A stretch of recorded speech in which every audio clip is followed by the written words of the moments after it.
Le 6 juin 1944, les forces alliées ont débarqué sur 5 plages de Normandie, appuyées sur leurs flancs par des troupes aéroportées qui ont atterri au cours de la nuit.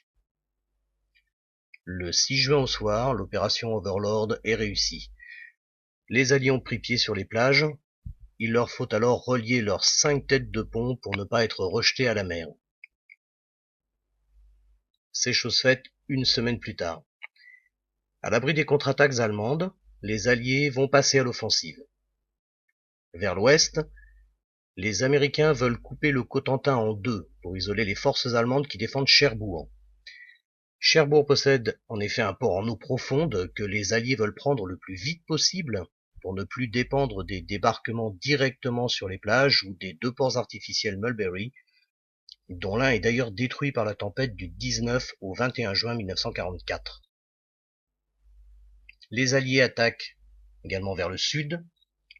À l'est, les Britanniques et les Canadiens attaquent Caen.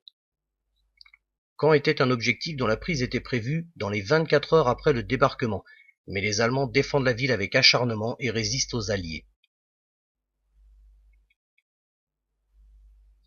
Les Américains attaquent alors Cherbourg et prennent la ville.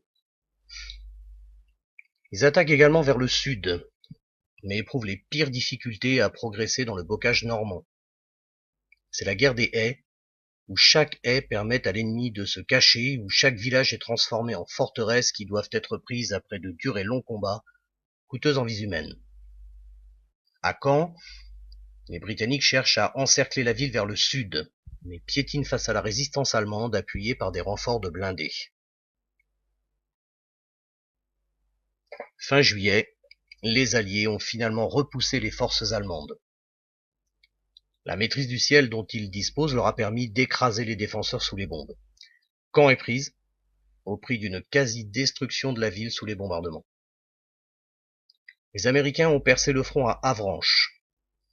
À toute vitesse, ils peuvent attaquer vers l'ouest et libérer la Bretagne. Vers l'est, ils progressent par Mortain et Domfront vers Argentan. Les Britanniques progressent vers Falaise. Sur l'ordre d'Hitler, les Allemands organisent une puissante contre-attaque vers Mortain pour pousser vers Avranches et couper les troupes américaines qui libèrent la Bretagne de leur ravitaillement. Dans un premier temps, les Allemands progressent, sous couvert d'un brouillard persistant. Mais dès le retour du beau temps, l'aviation alliée écrase les troupes allemandes et arrête l'offensive. Les Allemands doivent se replier. Mais les Américains, les Britanniques, les Canadiens, avec l'aide de troupes polonaises et françaises, ont profité de l'attaque allemande pour refermer la poche de Falaise. La retraite allemande se transforme en déroute par un étroit corridor que l'aviation et l'artillerie alliée va transformer en un véritable charnier. Les Alliés peuvent alors avancer vers l'est en poursuivant les débris de l'armée allemande. Fin août, la bataille de Normandie est terminée. Prochain objectif, le Rhin.